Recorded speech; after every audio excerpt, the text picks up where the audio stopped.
So ito yung dalawa, hindi alam nila kung saan sila pupunta. Saan kayo pupunta? Naliligaw na kayo. Hindi nyo na alam kung saan kayo pupunta. Saan doon? Bus yan eh, oh. Post office. Alam yung pangalan.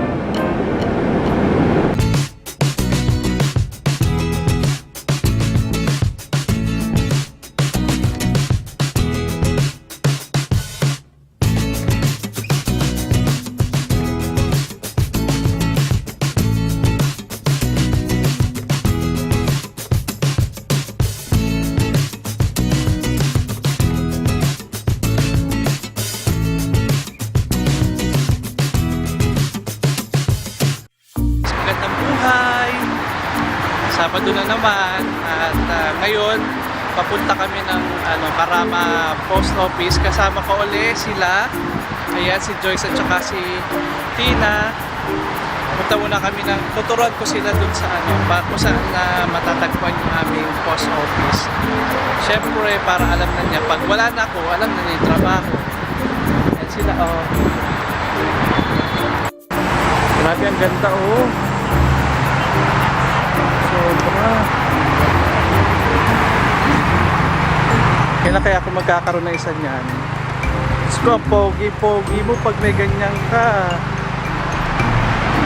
So ayan guys, andito na kami sa bus papuntang Karama. Baba na kami sa may Karama Post Office.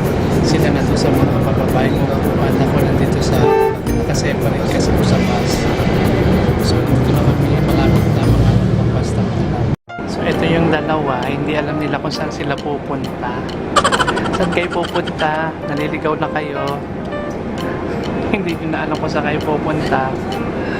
Saan doon? Bus yan eh, oh. Post office. Alam yung pangalan. So andito na kami sa Karama Post Office. Punta kami doon. At titingnan namin PO Box. And guys, tapos na kami kumuha sa PO Box. So ayun, ano ko na rin kay Joyce na turo ko na yung gagawin niya. So ngayon, uwi na kami.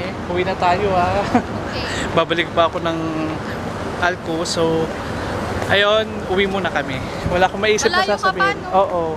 Bye. So mag-iwahiwalay na kami mamaya sa bus stop. So ito na yung bus na sasakyan ko. Ayan, tapos na.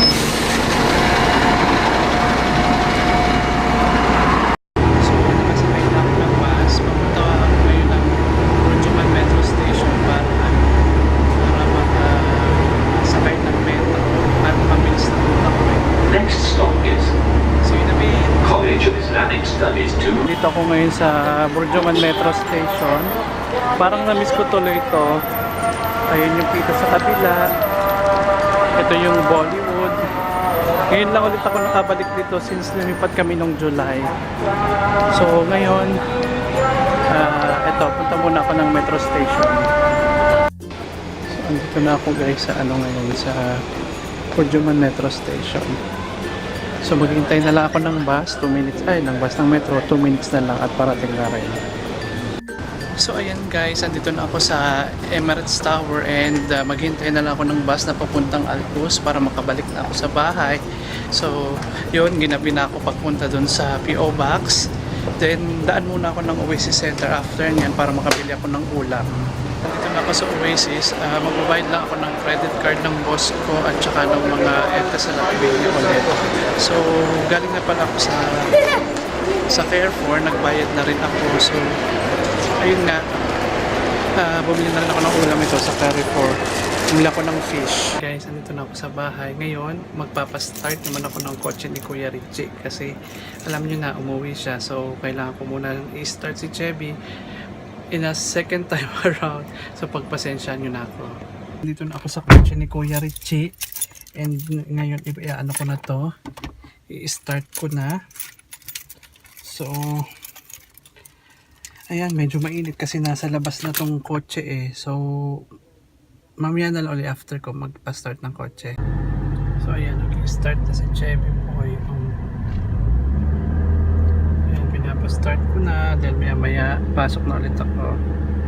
So ayan guys, guys, tapos na ako magpa-start ng kotse at alam na rin ni La Joyce kung saan yung aming PO Box. So sana naman next time hindi na sila maligaw at sana nag-gets niya agad yung tinuro ko sa kanya. Pero alam ko naman mag-gets niya ito agad kasi fast learner siya.